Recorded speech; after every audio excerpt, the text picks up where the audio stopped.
je m'appelle Flore, responsable communication à l'ACPE, Agir contre la prostitution des enfants. Aujourd'hui, je vais vous parler des psychotraumas liés aux violences sexuelles. Lorsque l'on vit une situation traumatisante, les conséquences neurologiques sont nombreuses.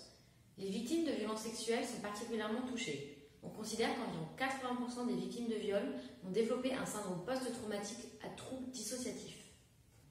Comment le cerveau réagit-il face à une situation traumatique ? On reproche souvent aux victimes de ne pas avoir réagi durant leur agression ou de ne pas pouvoir la raconter précisément.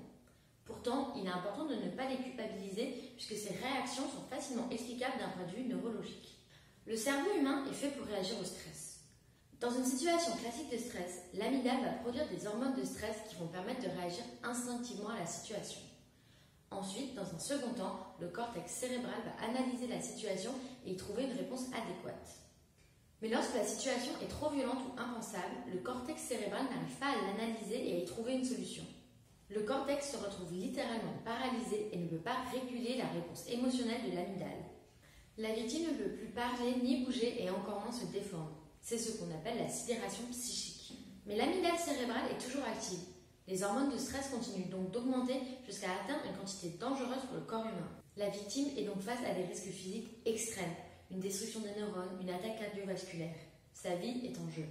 Le cerveau est comme un circuit en surchauffe. Pour se protéger, il disjoncte. C'est un véritable mécanisme de survie. Le cerveau coupe l'amygdale cérébrale.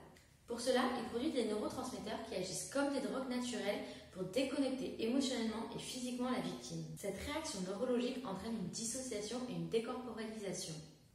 Les victimes parlent souvent d'une impression d'être coupées d'elles-mêmes, en dehors de leur corps, comme si elles observaient la scène de l'extérieur.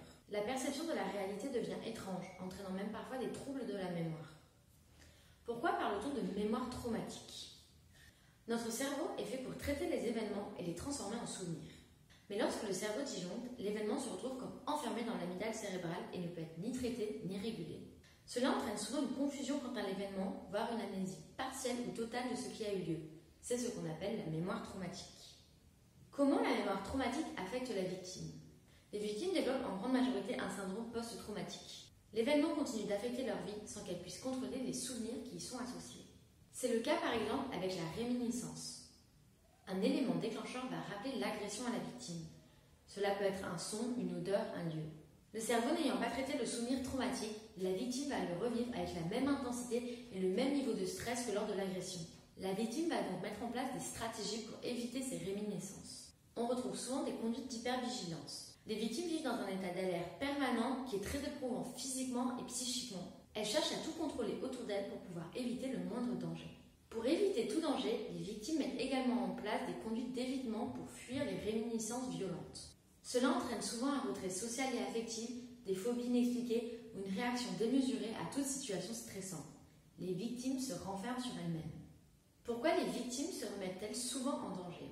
Le système de dissociation qui protège émotionnellement la victime n'est pas permanent et peut s'estomper. Notamment lorsqu'elles sont écartées du danger, toutes les souffrances associées à la mémoire traumatique refont surface et cela devient vite trop difficile à supporter.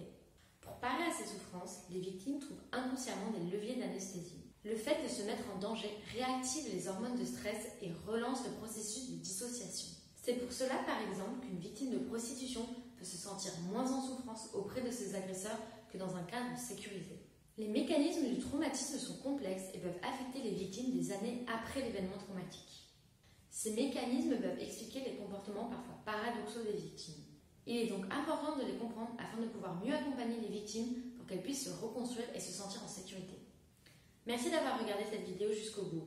N'hésitez pas à vous abonner à nos réseaux sociaux pour pouvoir suivre toutes nos actions et à très bientôt pour une nouvelle vidéo.